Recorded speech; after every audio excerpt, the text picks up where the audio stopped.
அஸ்ஸலாமு அலைக்கும் வரஹ்மத்துல்லாஹி வபரகாத்து. இறைவன் மிகப்பெரியவன். 6 பால் பவுடர் டப்பா கிட்டத்தட்ட 4200 ரூபாய் எங்கள் வீட்டில் இருந்து எங்கள் பையன் கொடுத்தது, குழந்தைக்கு கொடுக்க சொல்லி. அப்புறம் 4000 ரூபாய்க்கு மளிகை ஜாமான் அரிசியோட. அது பிறகு சாம்பார், அருமையான சாம்பார், எல்லா காய்கறிகளையும் போட்ட சாம்பார், அது அவங்களுக்கு சாப்பாடு. இதெல்லாம் எடுத்துக்கொண்டு ஒருத்தவங்களோட வீட்டுக்கு போகிறோம். 3 பெண் பிள்ளைகள் கீத்து கொட்டகையில் மேலே ஆஸ்பெட்டா சீட்டு போட்டு கீழே மணல். அந்த ஃபோன் கால் வந்துச்சு, அவங்களுக்காக இப்போ இதெல்லாம் எடுத்துக்கிட்டு முதல் கட்டமாக போகிறோம். அவங்களுக்கு வீடு கட்டி கொடுக்கணுன்ற நியத்தோட இன்ஷா அல்லாஹ் நீங்களும் நாங்களும் சேர்ந்து இதை செஞ்சு கொடுப்போம். அவங்க வீட்டுக்கு இப்போ போகிறோம். ஒரு ஃபோன் கால் வந்துச்சு. என்ன தொடர்ந்து இவ்வளோ செய்திகள் வந்துக்கிட்டு இருக்குது. சில காலமாக அவங்க நமக்கு செய்தி அனுப்பிக்கிட்டே இருந்திருக்காங்க.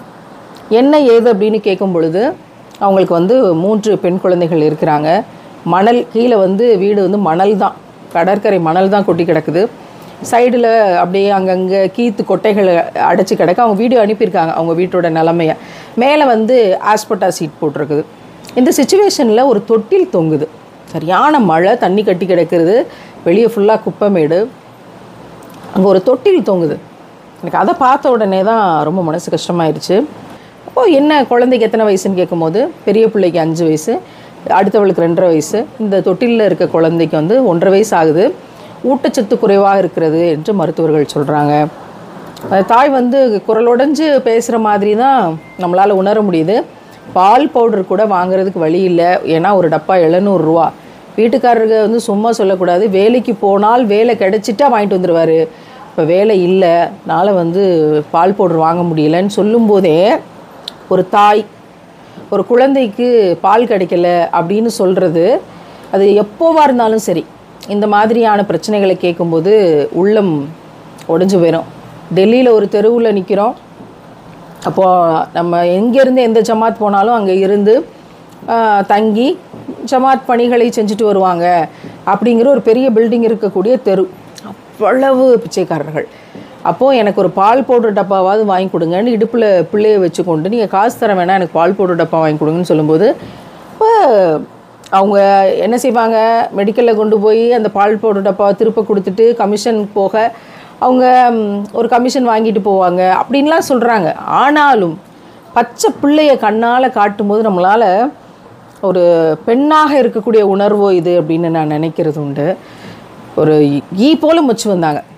அப்படி நான் எல்லா சமயத்துலையுமே பிள்ளைக்கு பால் இல்லை அப்படின்னு சொல்கிற அந்த பச்சை குழந்தைகளோட செய்தியை பற்றி கேட்கும்போது நம்ம நெகிழ்ச்சி அடைஞ்சு தான் போகிறோம். நான் மட்டும் இல்லை, இந்த காணொலியை பார்க்கக்கூடிய எத்தனையோ தாய்மார்கள், எத்தனையோ பெண்கள் அந்த மனநிலையில் இருப்பீங்க. உங்களுக்கு ஏதாவது ஒன்று உங்களை சுற்றி இருக்கிறவங்களுக்கு, நீங்கள் பார்க்குறவங்களுக்கு செய்வீங்க. அப்படி பார்த்தா பச்சை பிள்ளையோடு இருக்கவங்களுக்கு எதை பற்றியும் யோசிக்காமல் ஏதாவது ஒரு உதவி செய்யுங்க. அப்படி இருக்கும்போதே உடனடியாக சரி அவங்க ஃபோட்டோ அனுப்புங்க, அந்த டப்பாவோட ஃபோட்டோ அனுப்புங்க அப்படின்னு சொல்லும்போது இந்த ஃபோட்டோவை தான் அனுப்பியிருந்தாங்க. நாங்கள் 4 கடைகளில் கேட்டோம், கிடைக்கல. பிறகு இன்னொரு கடையில் இருந்தது, கேட்டு விசாரித்து இரவாக வாங்கிட்டோம் எல்லாத்தையும். அது பிறகு இந்த விஷயங்களை பற்றி சொல்லும்போது ஸ்டேஷ்னரிஸ் வாங்க போன பையன் வீட்டிலேருந்து சரி அந்த பாப்பாவுக்கு நான் கொடுத்தேன், இதை கொடுங்க அப்படின்னு சொன்னப்போ இந்த விஷயத்தை எல்லா குழந்தைங்களோட மனசுக்குள்ளேயும் நம்ம விதைக்கணும் அப்படிங்கிறது தோணுச்சு. அதை நம்ம செய்கிறோம். நீங்களும் உங்கள் வீட்டில் இருக்கக்கூடிய பிள்ளைகள் அவங்க கையால் ஏதாவது கஷ்டப்படக்கூடிய பிள்ளைகளுக்கு வாங்கி கொடுக்குற மனநிலையை உருவாக்கணும் அப்படிங்கிறத சொல்லணும். பிறகு மளிகை ஜாமான் என்ன சமைக்கிறீங்க அப்படின்னும்போது, இல்லை மளிகை ஜாமான் வீட்டில் ஒன்றும் இல்லை, இந்த மாதிரி கஷ்டமான நிலைமையில் இருக்கிறோம். ஏன்னா மளிகை ஜாமான் வாங்கக்கூடியவங்க முதல்ல பால் பவுடருக்கு தான் முக்கியத்துவம் கொடுப்பாங்க பிள்ளைக்கு. அது பிறகு தான் அரிசி பருப்பு வாங்கக்கூடிய நிலைமை இருக்கும். இப்போ பால் பவுடரே இல்லைன்னா அவங்க வீட்டு நிலைமை என்னவாக இருக்கும் அப்படின்னு யோசித்து பார்த்துட்டு சரி அப்படின்ட்டு ஒரு 4000 ரூபாய்க்கு 10 கிலோ அரிசி பை, இட்லி அரிசி, உளுந்து, அப்புறம் பருப்பு வகைகள், மளிகை ஜாமான் உட்பட பாத்திரங்கள் வரைக்கும் விம் லிக்விட் வரைக்கும் எல்லாத்தையும் போட்டு ஒரு 4000 ரூபாய் மளிகை ஜாமான் வாங்கினோம். பெருங்காய டப்பா, பிறகு பருப்பு 1/2 கிலோ, எண்ணெய் பாக்கெட் 2 லிட்டரு, அதுக்கு துணி துவைக்கிற சோப்பு 2, உப்பு பாக்கெட்டு, புளி, அதுக்கப்புறம் சுண்டல் கடலை 1 கிலோ, அது புரோட்டீன், சீனி, சேமியா 5 பாக்கெட்டு, பிறகு இங்கிலீஷில் எழுதியிருக்கு கிராம்பு, பட்டை, ஏலக்காய், சோம்பு, கடுகு, வெந்தயம், சீரகம், மிளகு, ஹெல்த் மிக்ஸ் அது இருக்கான்னு பார்த்து நான் போட சொன்னேன். ஏன்னா மிச்சம் இருக்க பிள்ளைகளுக்கு ஊட்டச்சத்து குறைபாடு வரக்கூடாது. இப்போ சத்து மாவை கண்டிப்பாக கொடுக்கணும். அது முதல் கட்டமாக இப்போ நம்ம இந்த சத்து மாவையும் இதில் சேர்த்துருக்கோம்.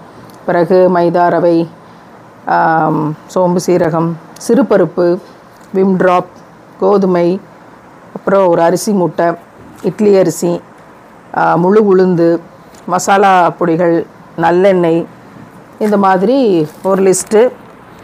அமௌண்ட் வந்து 4000 ரூபா பக்கமாக வந்திருக்குது. இந்த சாமான்களை வாங்கி தொகுத்தாச்சு. அதுக்கப்புறம் இன்றைக்கி வந்து சமைக்கலாம், உணவு சமைக்கலாம், ஒரு 20 பேருக்கு உணவு சமைக்கலாம் அப்படின்னு சொல்லி திட்டமிட்டப்போ வீட்டில் என்னென்ன காய்கறிகள் இருக்குதுன்னு எடுத்தோம்.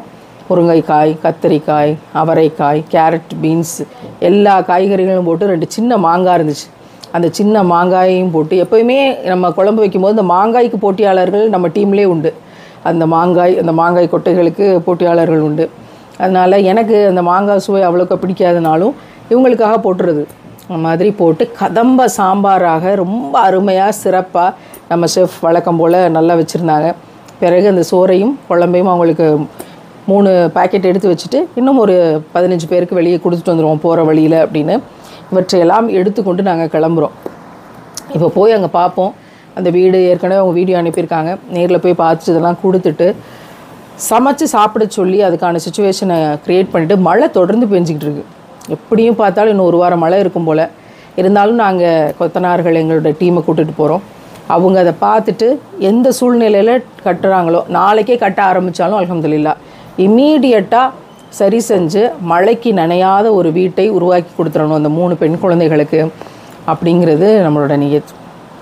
நீங்களும் அந்த தாய்க்காகவும் அந்த பிள்ளைகளை வளர்த்து கொண்டிருக்கிற தகப்பனுக்காகவும் அதிகமாக துவா செய்யுங்க. அவங்க சரியாக இருந்து அந்த பிள்ளைகளை சரியாக வளர்த்துட்டா நாளைக்கு அந்த பிள்ளைகள் கஷ்டப்படக்கூடிய அந்த இடத்துல இருக்க மாட்டாங்க. படித்து ஸ்காலராகி ஆலிமாவாக வந்து சிறப்பாக அந்த பிள்ளைகள் இந்த சமூகத்துக்கு பணியாற்றக்கூடியவர்களாக, 10 முடியாதவங்களுக்கு உணவு கொடுக்கக்கூடிய, கல்வியை சொல்லித்தரக்கூடிய டீச்சர்ஸாக அந்த பிள்ளைகள் வர முடியும். இந்த மாதிரி கஷ்டப்பட்ட பகுதிகளிலேருந்து, குப்பை மேடுகளுக்கு அருகில் இருந்த பகுதிகளிலேருந்து வரணும், ஸ்காலர்ஸ் வரணும். நான் 11ஆம் கிளாஸ் படிக்கும்போது நல்லா ஞாபகம் இருக்குது. எங்கள் சிஸ்டர் எங்களை கூட்டிகிட்டு போனாங்க. நாங்கள் பீப்புள்ஸ் வாட்ச் அப்படிங்கிற ஒரு அமைப்புக்காக காம்படிஷனில் தீசிஸ் ரெடி பண்ணி கொடுக்கறதுக்காக அங்கே போனோம். ஒரு சேரி பகுதி கூட்டிகிட்டு போனாங்க. அது ஏன் சேரி பகுதின்னு வச்சுருக்காங்க, அந்த மக்களை ஏன் தாழ்த்தப்பட்ட மக்கள்னு வச்சுருக்காங்க, அந்த மக்கள்லாம் ஏன் வந்து சின்ன குழந்தைகள்லாம் உடை இல்லாமல் இருக்காங்க, பன்றிகளின் கூட்டமும் குப்பை மேடுகளும் ஏன் அருவருக்கத்தக்க ஒரு இடமாக அது இருக்குது அப்படின்னு இன்னமும் அந்த கேள்வி எனக்குள்ளே அப்படியே தான் இருக்குது. அப்போ நான் ஒரு முடிவு பண்ணேன், இந்த மாற்றத்தை செய்வதற்கு நம்ம ஏதாவது ஒன்று செய்யணும் அப்படின்னு. அன்றைக்கு எனக்கு 16 வயது. என்னோட 36 வயதில் எனக்கு இஸ்லாம் கிடைத்த பிறகு அந்த மாற்றத்தை உருவாக்குவதற்கான வாய்ப்புகளை இறைவன் எனக்கு தந்திருக்கிறான். என்னுடைய அன்பான சகோதர சகோதரிகள், என்னுடைய இந்த பணிகளை நம்பக்கூடியவர்கள் என்னோட நின்று இந்த பணிகள் செய்வதற்கு உறுதுணையாக நிற்கிறாங்க. எந்த கேள்விகளுமே இல்லாத இவங்க நிச்சயம் அதை செஞ்சுருவாங்க அப்படிங்கிற நம்பிக்கை, கேள்விகளற்ற நம்பிக்கை. சுபஹானல்லாஹ், அப்படிப்பட்டவர்களோடு சேர்ந்து இந்த பணிகளை நாம் செய்து கொண்டிருக்கிறோம். எத்தனையோ சூழ்ச்சிகள், விமர்சனங்கள், இந்த சூழ்ச்சிகள் விமர்சனங்கள் நம்ம மேலே ஒரு தப்பான அபிப்பிராயத்தை உருவாக்குறதுக்கான இந்த மக்களுடைய வேலைகள் என்னவா வேணா இருக்கலாம். ஆனால் இறைவன் என்னுடைய உள்ளத்தை அறிந்தவன், நான் மறுமைக்கு அஞ்சியவள். எங்களுடைய இந்த பணிகளும் உள்ள தூய்மையும் வல்ல ரஹ்மானுக்கு தெரியும்ல என்ற நம்பிக்கையின் அடிப்படையில் தொடர்ந்து இந்த பணிகளை செஞ்சு கொண்டிருக்கோம். இறைவன் மிகப்பெரியவன், அவனே நம்முடைய கண்ணியத்தை பாதுகாக்கிறான், அவனே நம்மை இந்த பணிகளுக்கு உந்தி செல்கிறான்ங்கிற உணர்வோட அந்த வீட்டை போய் பார்க்க போகிறோம். அந்த வீட்டை சிறப்பாக கட்டி கொடுத்துடணுங்கிற நியத்தோட, அந்த பிள்ளைகளை நல்லா படிக்க வைக்கணுங்கிற ஆர்வத்தோடு போகிறோம். வல்ல ரஹ்மான் இந்த உள்ளத்தில் இருக்கக்கூடிய இந்த நியத்தை பொருந்தி கொண்டு அந்த பிள்ளைகளை சிறந்த ஸ்காலர்ஸ் ஆக்கணும். நான் துவா செய்கிறேன், நீங்களும் துவா செய்யுங்க. மறுமையின் வெற்றியாளர்களாக, ஈருலக வெற்றியை அடையக்கூடியவர்களாக அந்த குழந்தைகள் வளர்ந்து வரணும். அதுதான் அந்த குடும்பத்தை, அந்த கஷ்டத்தை மாற்றக்கூடிய ஒன்றாக இருக்க முடியும். அதனால் வரட்டும், படித்து வரட்டும், அதுக்கான மெனக்கெடல்களை செய்வோம். யாராவது ஒருத்தருக்கு செய்வோம். 100க்கும் மேற்பட்ட அப்ளிகேஷன்ஸ் வந்து கிடக்கு. இப்போ இந்த ஒரு ஃபேமிலியை செலக்ட் பண்ணி செய்வோம். அதன் பொருட்டு இறைவன் எல்லாத்தையும் செஞ்சு கொடுப்பான். நீங்கள் ஒரே ஒரு மனிதனுக்கு உதவி செய்தால் கூட அது ஒட்டுமொத்த சமூகத்திற்கு செய்ததற்கு சமம்னு குர்ஆனில் அல்லாஹ் சொல்கிறான் இல்லையா? அது மட்டும்தான் மோட்டிவேஷன். இன்ஷா அல்லாஹ் நம்மளால் முடிஞ்ச ஒரு ஸ்டெப் எடுத்து வைப்போம். அல்லாஹ் நமக்காக ஓடி வருவான். தூக்குங்க.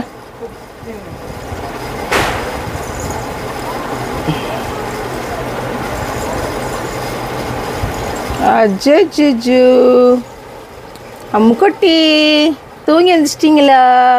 சிக்கு சிக்கு சிக்கு. அஸ்ஸலாமு அலைக்கும் வரஹ்மத்துல்லாஹி வபரகாத்துஹு. இறைவன் மிகப்பெரியவன். தொடர்ந்து நமக்கு ரெக்வஸ்ட் மெசேஜஸ் வாய்ஸ் ரெக்கார்டில் அனுப்பிட்டே இருந்தாங்க. நம்ம அதை இப்போ தான் பார்த்தோம். மழையும் பொழுதுமா இறைவன் நேற்றைக்கு அதை கண்ணில் காமிச்சான். எங்களுடைய வீட்டை எப்படியாவது சரிப்படுத்தி கொடுங்க, கீழே மண் தரை, இதுதான் நிலமை. இப்போ 3 பிள்ளைகளை வச்சுருக்கோம். இந்த சகோதரி நம்மக்கிட்ட கேட்டிருந்தாங்க. அப்போ என்ன, நம்ம வீடியோவில் அதை பார்க்கும் பொழுதே கொஞ்சம் கலக்கமாக இருந்துச்சு. இந்த மழை நேரத்தில் என்ன செய்வாங்க, எப்படி சமாளிப்பாங்க அப்படின்னு. இப்போ முழுதும் கீத்து, இந்த சைடில் வந்து ஃபுல்லாக கீத்து தான் வச்சு அடைச்சிருக்கு. இவ்வளோ செவரு எழுப்பி கீத்து வச்சு அடைச்சிருக்கு. மேலே வந்து ஆஸ்பெட்டா சீட்டு இறக்கியிருக்கிறாங்க. இதுதான் நிலமை. இதுதான் அவங்களோட அலமாரி, நம்ம வச்சுருக்கமே ட்ரெஸ்ஸிங் டேபிள். இதுதான், இதை வச்சுக்கொண்டு இப்படி ஒரு விஷயங்களை சமாளித்து இந்த சேர், இந்த டேபிள்களில் துணிகளை இதுகளை போட்டு இப்படியான ஒரு இங்கே இவங்களுக்கான ஒரு சின்ன தங்குமிடத்தை உருவாக்கி கொடுத்தா இந்த குழந்தைங்க கொஞ்சம் பெட்டராக வளருவாங்கள்ல, கொஞ்சம் நிம்மதியாக சாப்பிட்டு தூங்கி எழுந்திரிச்சு. ஏன்னா மழையில் முழுக்கம் பள்ளமாக இருக்கனால தண்ணி உள்ளே வர்றதுக்கு தான் எல்லா வாய்ப்புமே. அப்போ இன்னும் மோசமான நிலமை. சகோதரிகிட்ட கேட்போம் அவங்க என்ன சொல்கிறாங்க அப்படின்னு. அஸ்ஸலாமு அலைக்கும். அதில் தண்ணி, மழை தண்ணி வீட்டுக்குள்ளே வந்துட்டு பிள்ளைகளை வச்சுட்டு 3 மக்களை வச்சு ரொம்ப கஷ்டப்படுறோம். உங்களால் முடிஞ்ச உதவி செய்யுங்களா? வீட்டை கிடைத்து வந்து கொஞ்சம் உதவியாக இருக்கும்லத்தா. வேலையை போட்டு வேலையும் இல்லைல்லத்தா, ரொம்ப கஷ்டமாக இருக்குது. உங்களால் முடிஞ்ச உதவி பண்ணுங்களா? என்ன படிச்சிருக்கீங்க? நான் 6 வரையும் தான் படிச்சிருக்கேன்லத்தா. எனக்கு ஹார்ட் ஆப்ரேஷன் பண்ணியிருக்கு. 3 பிள்ளை இருக்குது. எப்போ ஹார்ட் ஆப்ரேஷன் பண்ணாங்க? 10 வயசில் பண்ணாங்களாத்தா. 10 வயசில் பண்ணிட்டாங்க. 20 வருஷம் ஆகிட்டுமா. ஹார்ட்டுக்குள்ளே மாத்திரைலாம் போடுறேன். மாதம் மாத்திரைக்கு எவ்வளோ செலவாகுது? 3000 ரூபா செலவாகும்லத்தா. மாதம் டெஸ்ட்டுக்கு போவேன், என்ன டெஸ்ட்டுக்கு. இப்போ அது ஒரு 6-7 வருஷமாக போகலை. எங்கள் அம்மாவும் போயிட்டாங்க. எங்களுக்கு ரொம்ப கஷ்டமாக இருக்குது. யாரோட உதவி நல்லா தான் இருக்காங்க. உங்களால் முடிஞ்ச உதவி பண்ணுங்களா? கண்டிப்பாக. பிள்ளை என்ன படிக்கிறா?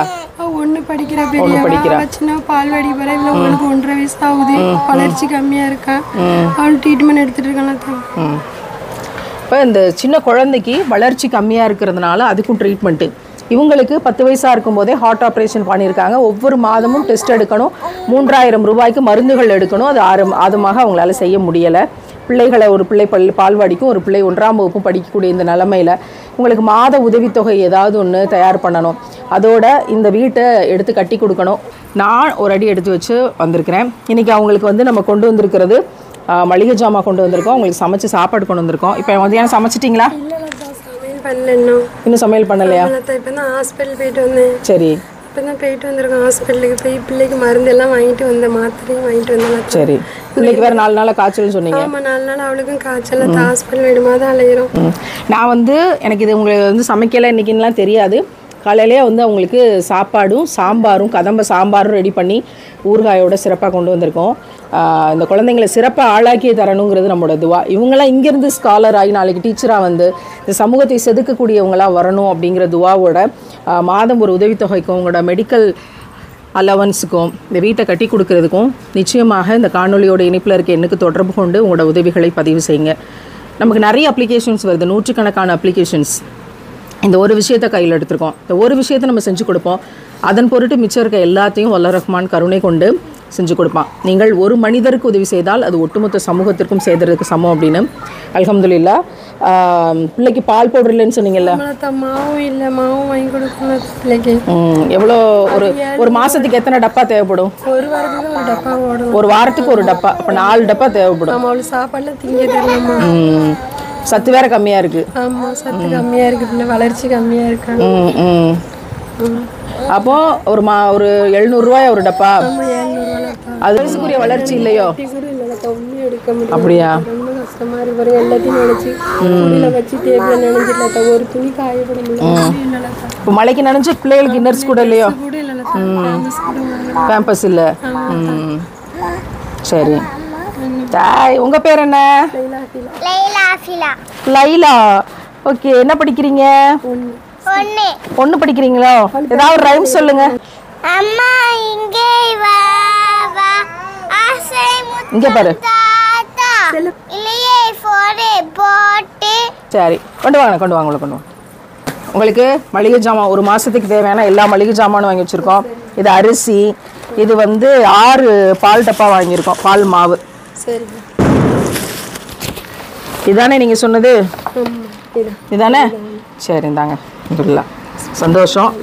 அடுத்து வந்து என் பையன் உங்களுக்கு ஒரு gift வாங்கி கொடுத்தான், பாப்பாவுக்கு நான் அதை தரேன் அப்படின்னு சொல்லி நேற்று கடைக்கு நோட்டு பேனா வாங்க போனான். அவனே நான் சொல்லலை, அவனே வந்து வாங்கிட்டு வந்தான். இதை பாப்பா கையில் கொடுத்துருவோம். இறைவன் மிகப்பெரியவன். நிச்சயமாக இந்த பணிகளில் ஒரு பெரிய பாக்கியத்தை அல்லாஹ் நமக்கு தருமா அப்படின்னு நம்புகிறேன். என்ன ஞாபகம் இருக்கா உனக்கு? ஆமா. எப்போ பார்த்த? என்ன மறந்த முன்னாடி. ஆஹா சரி, என்கிட்ட என்ன கேட்ட நீ? மாங்கலஸ் கலர். மாம்பழ கலர் ட்ரெஸ்ஸா? சரி, நான் மாம்பழ கலர் ட்ரெஸ் வாங்கி கொடுத்தது ஞாபகம் இருக்கா? இதுக்கே. இருக்கா? போடுறியா? ஆ.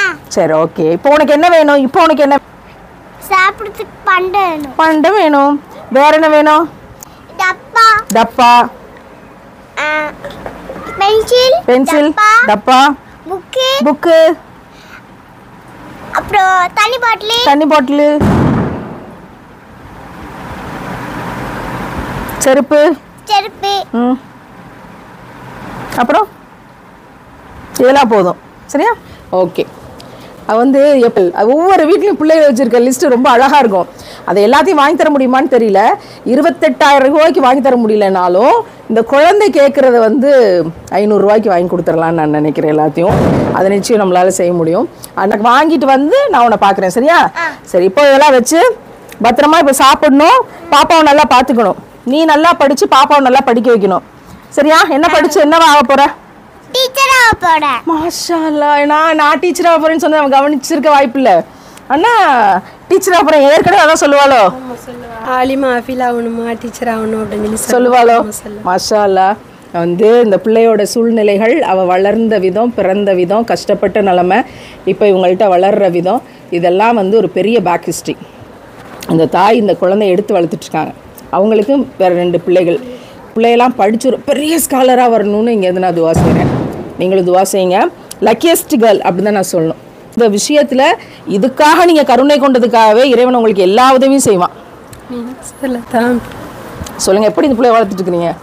கஷ்டப்பட்டு தான் வளர்க்குறேன் 3 மக்களையும்.